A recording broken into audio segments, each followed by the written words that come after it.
what's the ratio? Is it every third film of his is good? I don't even know, man. Like, what did you think about Glass? Glass was transparently bad. Right. Said Gene Shalit. In a world of bad movies, two follically challenged men will stop at nothing to share their opinions of them. Their wives are tired of listening. But are you? This isn't the podcast you deserve, but it's the one you need. Prepare yourself for Bald Guys and Bad Movies. Welcome to episode 12 of Bald Guys and Bad Movies. I am Troy, along here with my buddy... Mike Stella.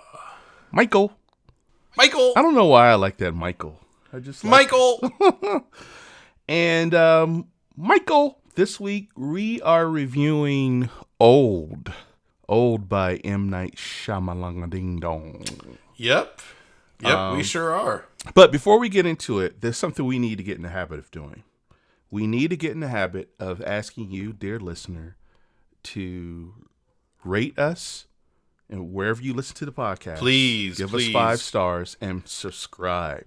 So subscribe. You get the notifications that we have new episodes. We are committed to having a new episode every Monday. Every Monday you will get a new episode. Yes. So if you don't want to miss out and you want to know exactly when those new episodes go live, subscribe and please rank us so we can rise in the charts. Or if you have absolutely no interest in listening to us, just hit play. Turn the volume down. That helps us out just as much. Yeah, I mean, really it does. Yeah, you can. We have soothing voices for sleep, I think. I think so. Yeah, totally. Totally. Maybe we can whisper this review, Mike. We could just talk like this. For my review of Old. Oh, God, that's terrifying. I don't know if that's soothing or not. Mike, what did you know about Old before I recommended we review this movie? Did you even know it existed? Yeah. I knew it existed. I mean, billboards are all over the damn place when it was coming out. I what I said to Andrea was, they keep giving this guy money to make movies, and I just don't know why. Wait, so are you showing your hand here? Is this you're kind of saying how you felt about this movie was... Well, let's just say it definitely falls into the realm of, if you can watch it for free, I would say watch it. Don't pay a dime for it. We both saw it on HBO Max, right? Yes. We were going to review Morbius, but we had to pay $20 to buy it. It's not rentable. Mike is a cheap bastard. I was willing to pay the $20. I'm not paying for the $20 audience. For you people, I will pay $20, but Mike... Whatever. Mike, well, his exact words was, those people aren't worth $20 of my money. I didn't say those people. I would never say that. Truthfully, my nose is not growing right now. It really is. No, of course he didn't say that. Mike loves all of it. If it's a movie that looks really shitty and we want to pay to see it, I want to do that like opening weekend. You know what I mean? Like, I don't want to pay for a movie that's old, $20 to see fucking Morbius. I'd rather wait a week, 2 weeks, and pay $6 to rent that shit. Because I don't, But what if that new shitty movie is called Old? Will you pay for an old movie then? What the fuck are you talking about? You just said, I don't want to pay for a movie that's old. And the movie we're reviewing is called Old. Oh, yeah. Whatever. Okay. And I didn't pay for it. $7. $7 is what we're willing to pay for Morbius. I look it up on my TV, and then I look for whichever one is the cheapest price, because sometimes there is like $1 difference between the different things. A lot of times I'll do Voodoo. You are a fucking miser, dude. $1. $1. Yeah, so what? Okay. It's $1 I can spend on something else, dick. Please don't say the word dick, all right? We've got an issue with including dicks or talking about dick. No more dick. Okay. Oh, yeah. Look, coming from you, that's fucking rich, dude. You brought it up last week. Well, I'm just saying. Okay, I'm just saying. Okay, whatever. I'm actively trying to stop doing that. So why? Because it's first of all, if it's used as a funny thing, it's not funny if you keep doing it over and over again. It's like, what else you got? Yeah. You Well. filthy animal. You can't talk about anything else but dicks and balls. And I think I'm a little deeper than that. I think I have a lot more to offer the world. I'm just saying. I hope. I'm just saying. You talk about dicks Maybe and not. balls We'll see. all the time, and then I bring it up one episode, and it's a problem. Well, you brought it up after you said I bring it up all the time. Then the next episode, you fucking bring it up. Well, whatever. Sorry, All right. I was entitled to bring up dicks once. God damn it. You have not exhausted your dick card yet, so you can talk about it a lot. I cannot talk about it at least for 10 more episodes. Oh, So okay. episode 20. It's gonna be free reign on the penis. It's just gonna let that dick go. I don't know what a good segue is to this, but let's get back to old. So old, So don't pay for it, but watch it on HBO Max. watch it for free. So that's the non-spoiler recommendation. I mean, and let's just get real. There's plenty other shit to watch. Yeah. On HBO Max. You know what I mean? Or on any platform, on Netflix, on Amazon Prime, whatever you have, Hulu, fucking NBC, the regular old plain NBC. But I will say, if you enjoy M. Night Shyamalan movies, it is, the formulaic Shyamalan, man. There is not a single new thing about it, in my opinion. Except for the fact that, there is an actual supernatural element about it. You know what I mean? A lot of times, so we're, okay, spoilers now, okay, right? So a lot of M. Night Shyamalan movies, it seems like there's a supernatural element about it, but then at the end, there really isn't. You know what I mean? A lot of them are like that. His first one, the Sixth Sense, the one that he got really big with, that had a real supernatural element about it. But I feel like a lot of them kind of, the twist is always, but maybe that's not true, because I guess Lady in the Water had a supernatural element.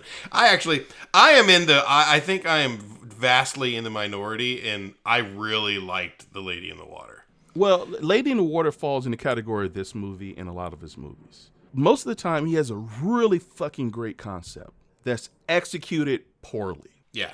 Poor dialogue, unbelievable characters. People act as if it's like no one would say that or do that or act that way. And bad actors. And sometimes he'll get bad. Like those kids, I was so happy when they finally grew up a little bit, because I was like, fuck, those two kids cannot act their way out of a fucking paper bag. No, but you know what, dude? I don't even think it's the kids. His direction. Well, yeah.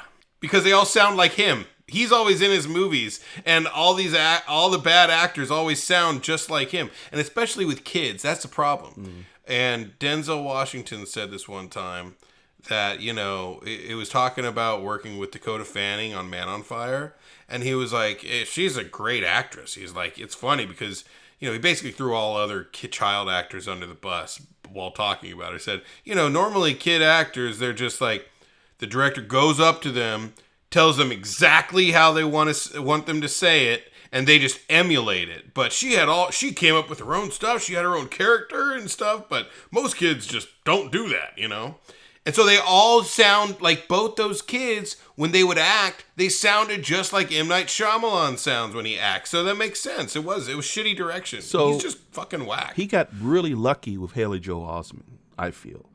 Because Right. Haley Joel Osment was a phenomenal child actor. He's in Absolutely. that Dakota Fanning category, right? Yeah. He hit out the park with The Sixth Sense. I really liked Unbreakable. Oh, I loved Unbreakable. And I quite enjoyed Signs. And I know that's the one where people start to like, I really enjoyed the hell out of Signs. All those films had good performances despite the dialogue. The one I really didn't like was The Village. I remember not liking that one for whatever reason. That's when it started to go off the rails a little bit for me. I guess, now that I'm talking about it, I guess I like a lot of M. Night Shyamalan movies. Well, I do like those. Well, those I at least three. enjoy them somewhat. You know what I mean? But they're just not. There's always something wrong, or they always kind of fall short a little bit. You You can't say the guy does it swing for the fences or Sure. comes up with really interesting concepts. You gotta appreciate it. Right. You gotta appreciate and when he it, nails you know? it, he nails it, right? Yeah. But when he doesn't, it just it's almost worse pooper. than a bad movie because you see such potential. Like this, as I Yeah. was watching this, and we'll summarize the plot real quick. But as I was watching this, and I watched it with my daughter, 11-year-old, about to be 12, and she and I were saying the same thing during the same time. Like, what? It's breaking his own rule. Why? That guy got stabbed, and he's dead, but they operated on the woman, and her cuts healed right away. Like, that is, like, the logic. I thought that too, but I guess I kind of equated that to the fact that Plot needed it. yeah, but no, I actually looked at it from the actual movie perspective. Like, you know, I kind of feel like, you know, at the end when the lady like broke all her bones and got all fucked up, you know what I mean? And that was, which was kind of a creepy, like kind of what the hell sort of like, this is goofy, right? Situation. But it's one thing to like cut open your epidermis, like a thick layer of your skin, right? And pull out a tumor that wasn't actually attached to very much except for muscle, you know, as opposed to getting your fucking heart and lungs punctured and then sealed shut on. You know what I mean? So you're saying the healing only healed the outer layer. Well, what I'm saying is it doesn't necessarily heal it correctly. You know what I mean? Like, she broke her bone and then it healed in that wrong direction. Whereas she just had her skin cut open, so when her skin closed back up, she was fine, right? But if they had punctured her lungs and stuff, she would have scar tissue and shit like obstructing her lung cavities. You know what I mean? Like, that's kind of how I looked at it. But I thought that, but that was my first reaction. Like, why the fuck did he die if he just got stabbed? And then I thought, like, well, maybe this, maybe that. I'll let it go. That's a dilemma in itself. You don't stick to your guns. Like, oh, times move so fast, you heal right away. So like the little girl that grew up that fell from the cliff, I thought she's gonna wind up. I thought, oh shit, like she's gonna heal right away, and her bones and shit, she's gonna be like all deformed. And they didn't even go there. They went there later with the woman with the calcium deficiency. It's not you're just breaking your bones. I mean, your internal organs are exploding. You know what I mean? Your brain, if you hit granted, she fell on sand, so who knows, right? No, I totally get, you know? I get that, but you've already established this is a place where time. What was I forget the math. Like every hour is like every half an hour for a year. Every hour was 2 years of their life. So what you just said is that's what we understand based on our actual time. Right. But this is the opportunity to play and turn everything we know on its head. And if you're making a horror movie, maybe this isn't considered horror. I don't know what it's considered. No, it's not. It is M. Night Shyamalan. I mean, he has his own genre of movie. You know what I mean? Like, I just felt it was so wasted when time is the stalker. Time is the enemy. And you set up these situations where, and again, automatic healing, it just felt convenient that, they were able to do a surgery on the one chick, and then anyone else who gets stabbed, or like it means it's death, right? I don't know. Do you want to summarize the plot? Sure. A few different families go to this resort, and they are suggested to go to this cool, awesome beach. This, secluded beach. They go to the beach, and next thing you know, they're all getting getting old really quickly. Like, they're starting to age quickly. So every hour they spend there, they're like 2 years older. And the kids, because the adults, you're an adult, 2 years, you don't necessarily change in your look all that much, but a kid, 2 years is a ton of time. And it's there's some funny shit that happens, man, when the 2 6-year-olds are like hanging out, like they're like sleeping hanging out like under the umbrella, and then the parents are dealing with some fucking madness that's going on, and they come out, and the girl is like pregnant, and they're like, what's going on? They were like, We were just playing. We were just playing. I don't know. I'm getting a little bit fatter. It's weird. Like, oh, it was so funny. So, like, take that scene, for instance, which, by the way, at first I thought the brother and the sister were up in there. Like, oh, no. Oh, really? What's about to happen? Oh, no, I knew it was her. No, She was blonde. But I don't know. I just, for a second, when the scene started, I thought... It ain't the Blue Lagoon, yo. Yeah, that's what I was worried it was turning into. Still creepy as hell, because she was like a 4-year-old, and, you know, now she's... No, he was almost 7, and she was, like, just about to turn 6. So, yeah, I mean, obviously it's creepy, right? But let me ask you then. In that scene, they're aging. Their body's aging. And your brain is getting more mature. Yeah. But maturity, I guess if you want to create a formula for it, it's world experience and exposure to different things. How would you suddenly... Well, it is somewhat... Look, maturity is somewhat that, right? But your brain is... It's not just the world experience. It also has to do with biology. You know what I mean? Your brain eventually gets to a point where it can understand stuff that it couldn't understand before, and it doesn't necessarily come from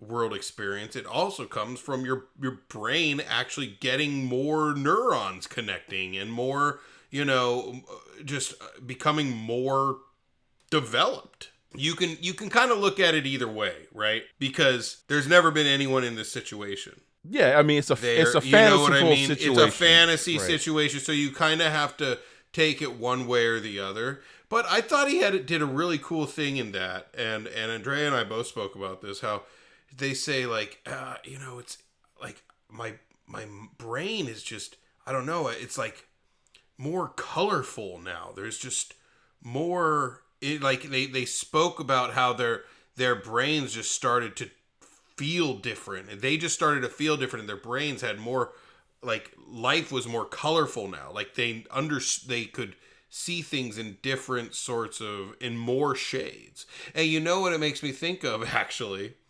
is that movie Inside Out. Did you see Inside Out? Yeah. Mm-hmm. Yeah, so how once she deals with her little, you know, issue that deals with the whole problem, right? All her key memories or whatever they are, they take on 2 colors, right? So now they're not just happiness or sadness. You get older and you start to kind of understand the nuance in life, that things take on multiple, you know, they're not, you know what I mean? And I don't know, I thought it was actually kind of cool the way they did that. I thought it was clunky. Flat out, I didn't buy it. And I guess for me, life experience, and I get the biological part of it. And again, this is Fantasy Island from hell, right? So who's to say if this situation was real, how these things would turn out? I guess I'm just basing it on how I understand biology plus life experience. You know, within an hour or two, they're teens, and they're horny, and they decide to have sex. And then I thought it would have been more interesting plot wise if, say, the daughter was a little older and was pregnant, but didn't want to tell her parents or something like that. And now she's on this island, and suddenly her pregnancy is exposed, right? And then, you know, maybe there's a boyfriend that didn't like the dad. I mean, I guess I'm just rewriting the thing and maybe that's more predictable, but I don't know, man. Like it just felt weird to me. Like the characters didn't feel like real people. They just felt like people created to make these moments happen. It's like classic M. Night Shyamalan, though. I mean, none of his characters ever feel that three-dimensional. Some, you know, there's the occasional movie where they do, but a lot of times it's very much, they're not very well fleshed out. And then the doctor, the stabby doctor, Dr. Giggles or whatever, like, which I like the idea that his mind, his condition, whatever it was, is not dementia. I don't think they ever said. It was like, was it like a dimension? Yeah. They didn't say specifically what it was, but I did like at the end, after you see the twist and everything, you see the one guy's like, I know I'm going to sound like a broken record, but we gotta separate the violent schizophrenics away from the actual medical, patients. Right. We lost all that data on the blood clot patient because of the violent schizophrenic. Right. I mean... And then, the guy knows what he's talking about. So no one restrains this guy. He lashed out at the rapper guy. Mid-sized sedan. Mid-sized sedan. Like, what the fuck? It's the worst rapper name ever. But I'll tell you, man, that actor, like, I don't think I've seen him in anything, but I thought he did a good job. I like the fact that even though he was a rapper, he was like, yo, man, what's going on? Like, he was actually intelligent, and of course he fucking died, like, middle of the movie. Yeah. Because Dr. Giggles stabbed him to death. Yeah, how'd he get the knife back? She put the knife in the purse. And then, near the end climax, the dad is losing his eyesight, the mom's going deaf, but the dad's not completely blind, and the guy comes at him and is stabbing him, and the dad doesn't, like, fight back. Like, he decides to ward him off with his flesh of his arms to the point where his deaf wife has to cover his body while the guy's stabbing him. Like, fucking tackle the guy, dude. What's? It was dumb, dude. You're not completely blind. Stupid. You can see his shape. You see him. Yeah. Anyway. But I did mid-sized sedan. That shit, I fucking died. That's mid-sized sedan. I'm like, what? Oh, what about when they're first figuring that shit out? And they're like, yeah, you've got wrinkles. He's like, why don't you two? You two don't look like you're getting older at all. And then he turns to the girl and is like, the one time these fuckers ever wanted to be black. Yeah, exactly. Because black don't crack, baby. Black don't crack, He didn't say that, but I totally thought it when he said it. We all know what he's talking about. So you alluded to it, but the big twist at the end is... There's a particular spot, there's a beach on this island where... time flows differently, and they can run medical trials, like, within a day. Within a day, they can get a full life worth of data on them. So what you find out at the end, after the classic Shyamalan twist happens, you find out that they bait these families into coming to the island, and they give them each experimental medicine without their knowledge, specific for each of their conditions, and then they send them to this beach unbeknownst to them, where they're stuck there. They can't leave the beach, otherwise they get these migraines, and they can't leave. They're there their entire life until they die, and so they're able to track how long they go without having their condition. So, like, one lady has grand malign seizures or something. I can't remember exactly what they are. She's like, I don't understand. Why am I not having any seizures? I'm not. And so you find out later it's because the medicine they gave her worked. And so she's not having seizures because they've discovered a cure for her particular condition. At this point, every time you see an M. Night Shyamalan movie, you're just like, okay, we get it. It's almost like pointless to watch the movie because I'm just waiting for the end. Like, okay, so what's the twist going to be? Right. That's that's my problem with his films. Is literally all it is what's the twist going to be? Fun fact, this was based on a French graphic novel, I believe, called Sandcastle.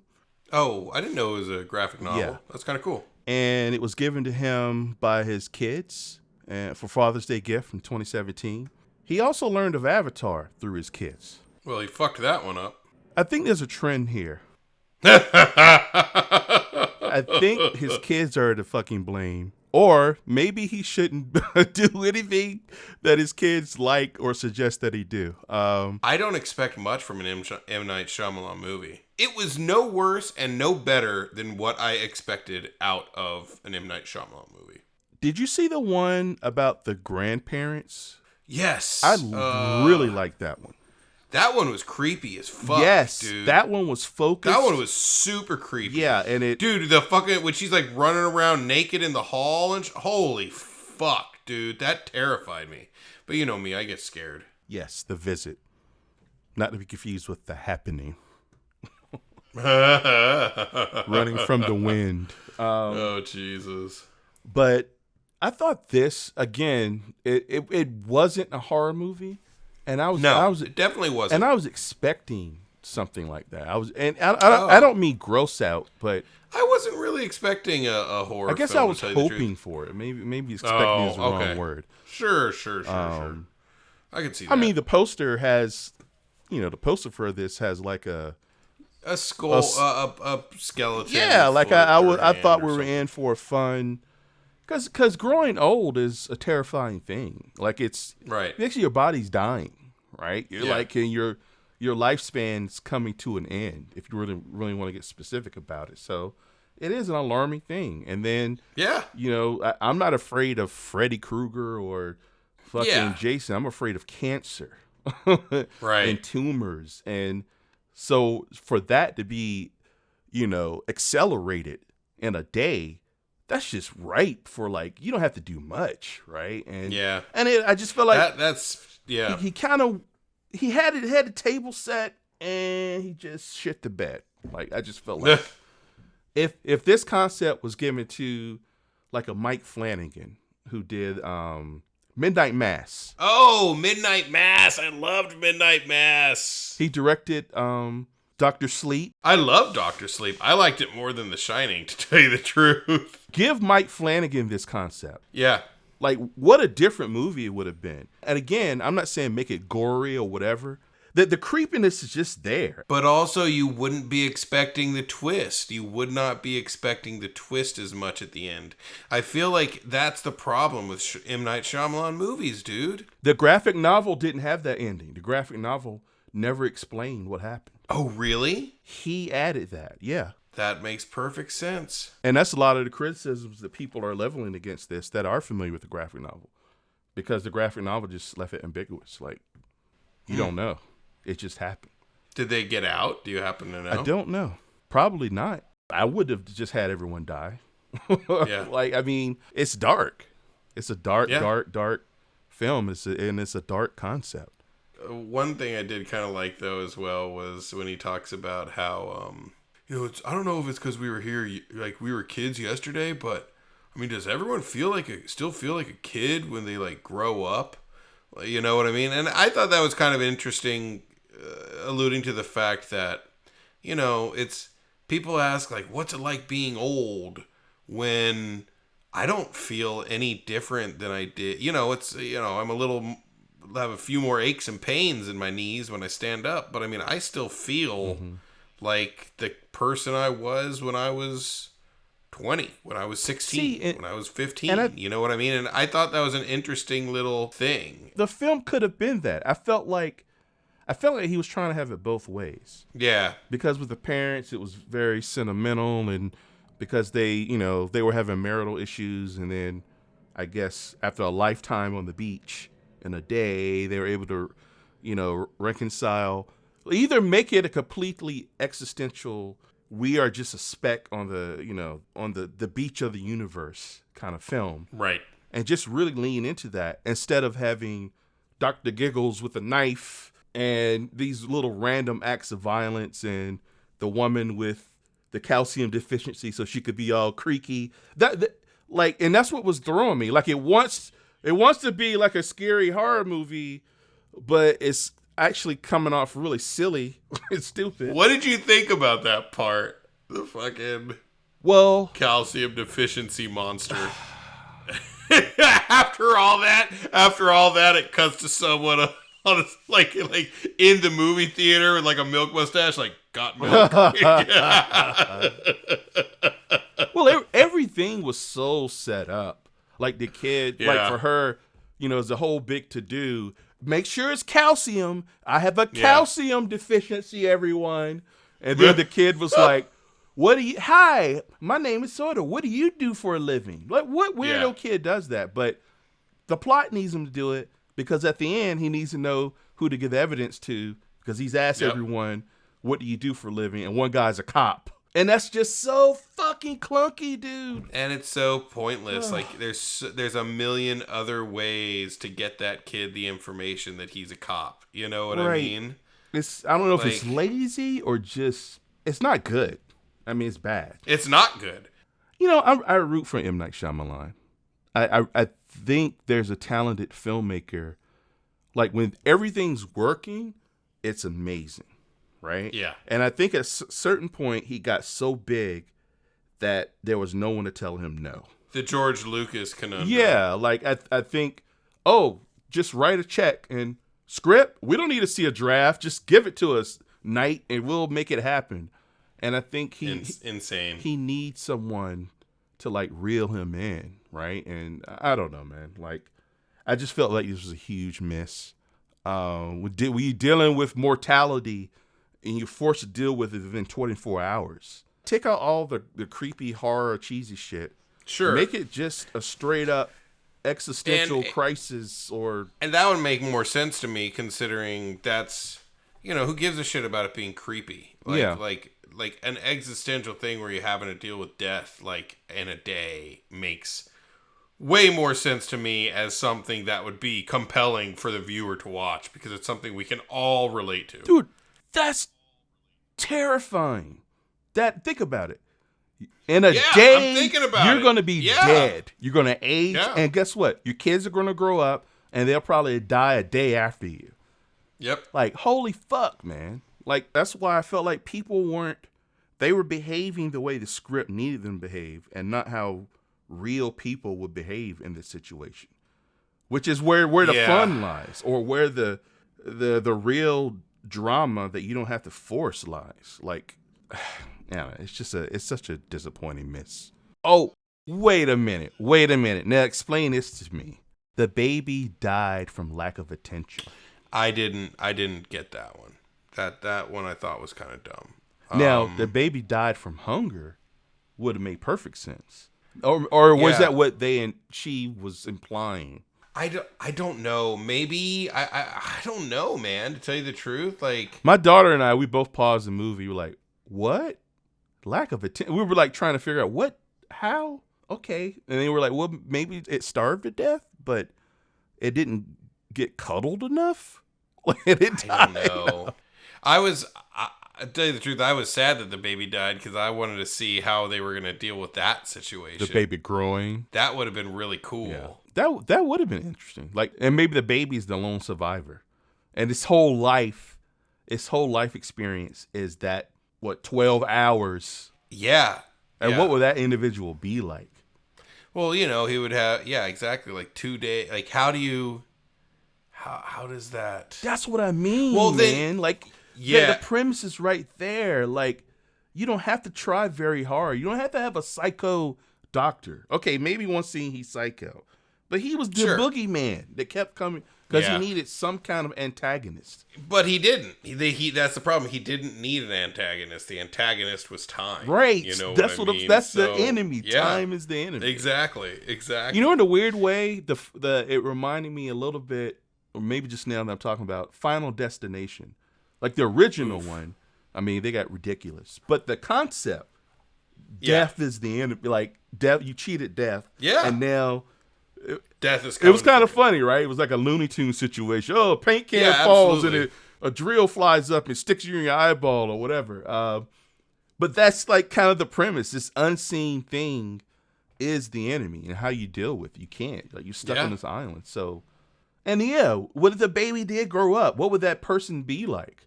If your entire life is 12 hours on an island and everyone you knew died, right? Well, I mean, it wouldn't be 12 hours Or whatever. It'd be, it'd be 2 days, right? Because it's 48 years a day.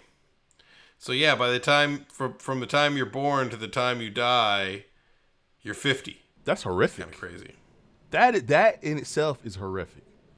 Like, to the next day, one day you're 50 years old. And and you can have them escape, and the most unlikely person that makes it to tell the tale. Would this baby know speech? That's what I'm saying. Like, I don't think you could have them be the final one because, speech is something you learn from, has to be learned. You know what I mean? It's not like a biological thing. Like, you have to hear it. He's not going to hear every single word, all the different, you know what I mean? Like, in order to actually develop speech. Well, they found like a diary, right? Maybe one of the survivors gives him the diary, and it somehow indicates give to this person. I don't know. Whatever.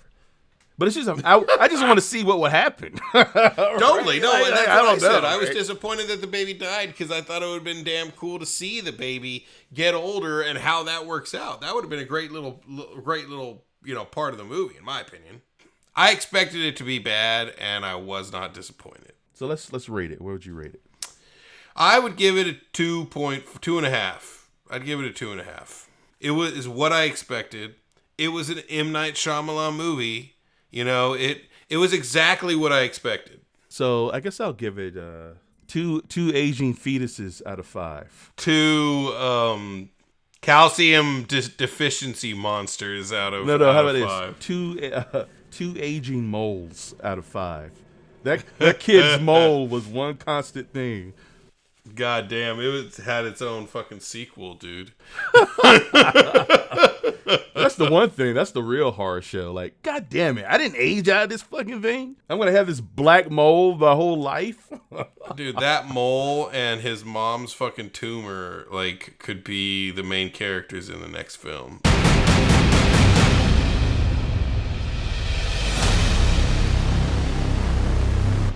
The thing is, he's an important artist in his field. Well, he's the only artist in his field. He's the only person who makes M. Night Shyamalan movies, and they are their own genre of movie. You know what I mean? He has put his signature on the medium. He's like a dog with like an itchy butt, and it rubs its butt on everything. That's M. Night Shyamalan going around on the movie industry. Jesus Christ.